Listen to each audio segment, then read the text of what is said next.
Falar de política monetária, mesmo com o Selic no maior patamar em quase 20 anos, 15% é juro para danar. Os últimos 3 anos de juros contracionistas parecem não surtir o efeito esperado na atividade econômica. Essa é a análise do Inter, que fala em um cenário de entupimento da economia brasileira, semelhante ao que registramos lá em 2005 e que demorou cerca de 2 anos para se resolver. Quem fala sobre este cenário conosco é André Valério, economista sênior do Inter. Seja bem-vindo à nossa programação. Prazer tê-lo por aqui. Bom dia, Gabriel. Prazer é todo meu.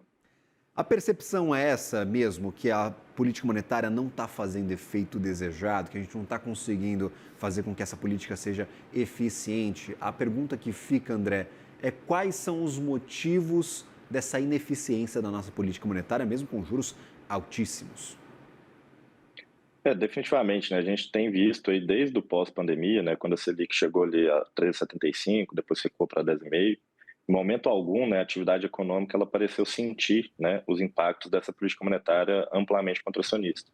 E agora, mais recentemente, né? Que a gente saiu desses 10,50 para 15%, a gente ainda não vê sinais, né? Muito claros de que a atividade está sofrendo algum impacto, né? A gente vê o mercado de trabalho aí nas mínimas históricas, né? O PIB crescendo em um ritmo ainda muito robusto. Então isso levanta, né, já é uma preocupação entre os economistas, né, desde 2021, 22, de que a política monetária tem perdido potência, né, que ela tem perdido a capacidade de influenciar, né, o setor real da economia. E a gente tentou, né, estimar isso, tentar obter, né, alguma evidência empírica, né, de que de fato a gente está vendo isso. E a gente percebe, né, pelos nossos modelos, que existe uma quebra de comportamento ali por volta de 2022, em que o impulso monetário, né, sobre o PIB, ele passa a divergir, né, do hiato da taxa de juros nominal para a taxa de juros neutra, que é uma medida que a gente tem de aperto monetário, né. Então, isso nos leva a crer, né, se a gente fizer aí uma análise, né, do que estava ocorrendo naquele momento da economia brasileira, nos leva a crer, né, que é uma questão amplamente fiscal, né, da questão da política fiscal. Em 22 a gente teve, né, oficialmente o fim do teto de gastos, né, a gente teve as PECs lá do governo Bolsonaro para terem visto as eleições, e com a entrada do governo do terceiro governo Lula, a gente viu uma continuidade dessas medidas, né, de um fiscal que não foi controlado, né. Então parece, né, que a política fiscal, essa interação dela com a política monetária tem servido, né, para impedir que a taxa de juros tão elevada faça efeito na economia. Perfeito. E qual que é o, talvez, remédio para esta solução? Primeiro vamos falar um pouco sobre o que está entupindo essas vias de transmissão. Há uma percepção do próprio Banco Central que há muito crédito subsidiado aqui no país, que pouca gente paga a Selic efetivamente, principalmente quando a gente fala de setores da economia brasileira.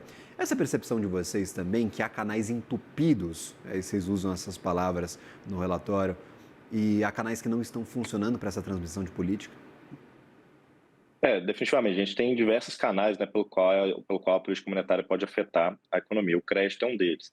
Mas, curiosamente, né, acho que o crédito é um dos poucos canais que a gente viu melhoras nos últimos anos por conta de mudanças, né, estruturais aí na política creditícia do país. A gente viu nos últimos 10 anos, mais ou menos, né, uma perda de participação muito intensa do BNDES na concessão de crédito direcionado para as empresas. A gente vê agora uma prevalência muito maior do mercado de capitais, né? Então as empresas acessando o mercado de capitais para obter recursos via debêntures, CRIs, CRAs, e esses recursos são bem mais sensíveis, né, à taxa de juros Selic. Então elas têm um comovimento maior com a Selic, enquanto a taxa de juros que o BNDES praticava, né, a antiga TJLP, ela era amplamente subsidiada. Então a gente tinha, né, um certo entupimento aí desse canal do crédito, porque as empresas não sentiam o aperto da política monetária na hora de buscar crédito, né? A gente ainda tem, né, um certo entupimento do canal de crédito por conta do financiamento imobiliário, né, que no Brasil é amplamente subsidiado, né?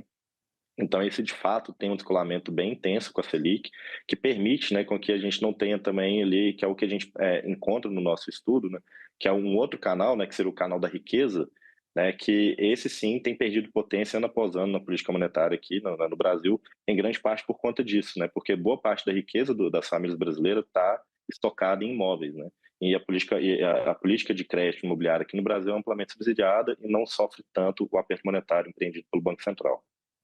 Perfeito. E aí, por exemplo, quando a gente fala sobre impulsos fiscais, a gente percebeu muitos impulsos fiscais, eles estão afetando diretamente essa transmissão de política monetária. Falamos sobre alguns riscos que ainda estão no radar, justamente por conta de ano eleitoral, distribuição, por exemplo, do pagamento de precatórios e também a isenção do imposto de renda até R$ 5.000, que deve entrar em vigor, caso aprovada no Senado, já no próximo ano. Isso ainda entra, por exemplo, como na contramão dessa política contracionista? Com certeza não ajuda, né? A gente acabou de ter a aprovação, né, da liberação do IR, né, para até R$ 5.000.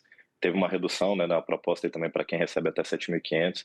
Então vai ser uma liberação bem significativa de recursos, né, para a economia brasileira. Em tese, né, na prática ali a gente ainda não sabe, mas em tese vai ser uma medida fiscal neutra porque ela vai ser recompensada, né, com os mais ricos pagando, né, fechando essa conta. Mas a gente nunca sabe na prática, né, se a conta foi bem feita ali para de fato ser neutra, né? Então a gente pode ter uma medida aí expansionista nesse ponto de vista aí fiscal. Mas de toda forma, né, libera uma quantidade de recursos notável, né? E tipicamente, né, na mão das famílias que têm maior propensão a consumir, que é justamente as famílias da parte mais baixa da distribuição de renda, né?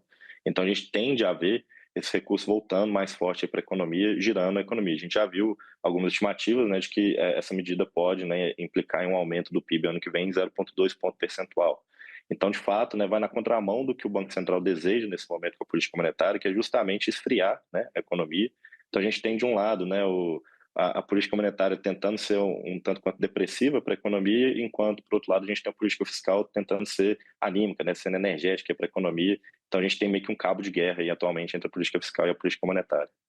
Qual que é a solução para isso? É mais juros? A gente está em 15, vamos para 16, 17, 20. Solução para desentupir esses canais e para retomar a efetividade de política monetária é mais juros? Pode ser o resultado, né, não necessariamente a solução. A solução mesmo ideal, né, seria uma maior coordenação entre a política fiscal e a política monetária, né? A gente teve um breve período de tentativa de impor regramento fiscal, né, com o teto de gastos. Então, vai ser necessária alguma reforma, né, da política fiscal para que, ela se torne anticíclica, né, ou seja, quando a economia está crescendo, a política fiscal começa a recompor as contas públicas, não crescer junto com a economia, para justamente quando a economia entrar num período do ciclo de baixa, né, a política fiscal poder atuar para impedir, né, uma desaceleração mais intensa da economia, né? E é o que a gente não tem. Normalmente no Brasil a política fiscal é extremamente procíclica, né? Então ela expande nos períodos de expansão da economia e contrai nos períodos de contração porque a arrecadação cai, etc. Então a gente precisaria, né, de alguma reforma fiscal e alguma proposta, né, algum novo arcabouço fiscal que seja capaz, né, de garantir uma sustentabilidade da dívida, uma convergência da dívida para patamares, né, saudáveis, porque a gente vê até, né, no nosso estudo, a gente identifica também uma perda de potência no canal do câmbio, por exemplo, justamente por conta desse fator fiscal que nos últimos anos tem impactado bastante a taxa de câmbio, né?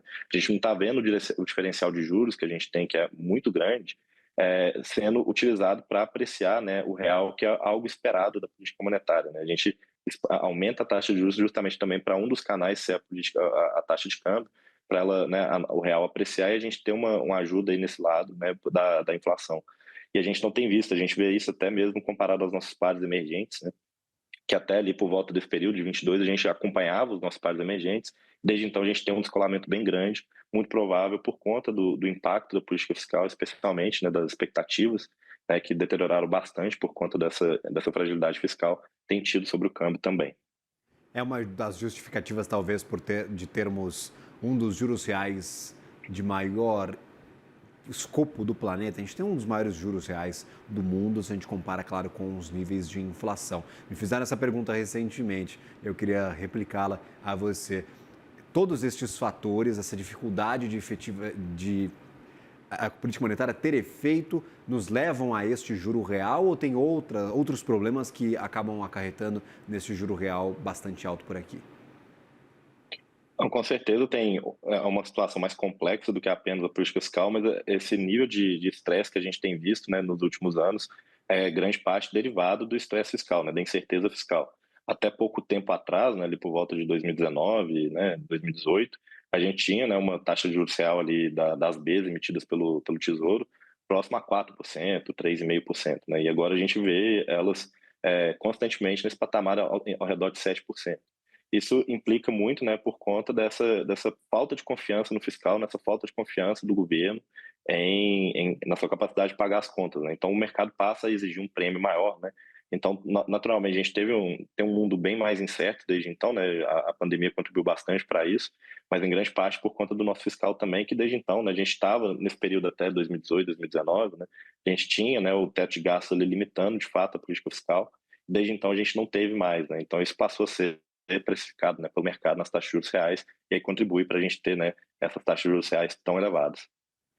Perfeito. Nós conversamos com o André Valério, economista sênior do Inter. E, claro, falando um pouquinho sobre política monetária, o que está atrapalhando na condução dessa política o Banco Central neste momento, por que a gente tem juros de, talvez, na máxima aí dos 20 anos, desde 2006 que os juros não chegam a um patamar tão alto, mesmo depois da pandemia, com aquele rebote, com a quebra de cadeias de produção, a gente não teve um juro de 15%, temos agora em 2025. Sempre bem-vindo, bom trabalho a você, até uma próxima, André. Obrigado, Gabriel, até a próxima. Valeu.